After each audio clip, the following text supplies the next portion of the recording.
గుజరాత్లో కూడా పార్టీ పెట్టుకోమను. మొన్న అమిత్ షా గారిని కలిసి వచ్చింది కదా, అక్కడనే పార్టీ పెట్టుకోమని చెప్పు.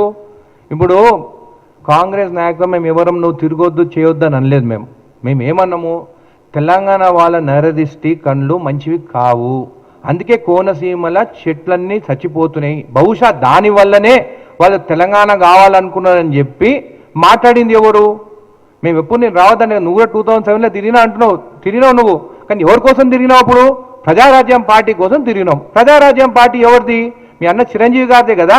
చిరంజీవి గారు అంటే మాకు అభిమానం. మళ్ళీ ఆ పార్టీ తర్వాత ఏమైంది? కాంగ్రెస్ పార్టీతో విలీనమైంది. చిరంజీవి గారు రాజ్యసభ టికెట్ ఇచ్చింది కాంగ్రెస్ పార్టీ, సెంట్రల్లో కూడా స్టేట్ మినిస్ట్రీ కూడా ఆయనకి ఇచ్చినారు. మళ్ళీ ఆ రోజు నువ్వు ఏ రోజు మాట్లాడిందంతా ఏ కోణంలో మాట్లాడినావు? బీజేపీ వాళ్ళని ప్రొటెక్ట్ చేసుకుంటూ, అటుపక్క బీఆర్ఎస్ వాళ్ళని ప్రొటెక్ట్ చేసుకుంటూ నువ్వు మాట్లాడింది కాంగ్రెస్ పైన. మళ్ళీ ఆ రోజు చిరంజీవి గారిని విలీనం చేయొద్దని, దాంట్లో రాజ్యసభ టికెట్ తీసుకోవద్దని చెప్పి ఎందుకు చెప్పలేదు నువ్వు? అంటే ఆ రోజు అట్లా మాట్లాడతావు, ఈ రోజు సెంట్రల్లో బీజేపీ గవర్నమెంట్ ఉంది కాబట్టి వాళ్ళతో మాట్లాడుతున్నావా? అసలు నా డౌట్ ఏంటంటే, అసలు ఆంధ్రాలో అంటే ఆంధ్ర తమిళనాడు పాలిటిక్స్ ఎట్లుంటాయి అంటే ఎవ్రీ 5 yearsకి ఎన్ని ప్రభుత్వాలు మారుతుంటాయి. తెలంగాణలో 10 years ఫిక్స్డ్, దాని తర్వాత మాకు జాక్పాట్ ఉంటుంది ఎట్లయినా కాంగ్రెస్కి. నేను చెప్తాను ముందు నుంచి.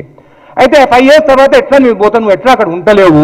నేను చూస్తే కూడా చాలా గ్లామర్గా అనిపించావు. అంటే నాకు తెలిసి నువ్వు విజయవాడకు పోతలేవు, ఎందుకంటే ఎండలు ఎక్కువ ఉన్నాయి అక్కడ.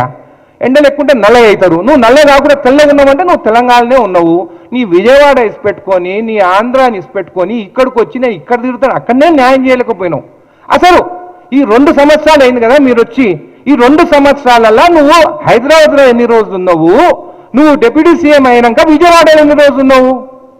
అసలు మీ పార్టీ ఒక్కడు కూడా గెలవాలని చెప్పి సర్వేగా తెలిసింది కాబట్టి అయ్యో అంటే ఇప్పుడు సినిమా యాక్టర్ ఎట్టుంటారో చెప్తా. మూవీస్ వస్తాయి, ఒక మంచి ప్రొడ్యూసర్ ఉంటాడు, ఇంకొక పెద్ద ప్రొడ్యూసర్ ఉంటారు. ఇప్పుడు రాజమౌళి సినిమాలు యాక్ట్ చేయాలని అందరికి ఇష్టం ఉంటుంది, అంటే పెద్ద మూవీస్ తీస్తారు. అయితే ఈ ప్రొడ్యూసర్స్ కూడా ఎట్లుంటారంటే ఎవరు ప్యాకేజ్ ఎక్కువిస్తే వాళ్ళ దగ్గరికి పోవాలని ఉంటారు. బహుశా మొన్న అమిత్ షా గారిని కలిసింది దీనికేనేమో, ప్యాకేజ్ మాట్లాడుకొని నేను తెలంగాణకు వస్తానని చిచ్చు పెట్టి కొట్లాటలు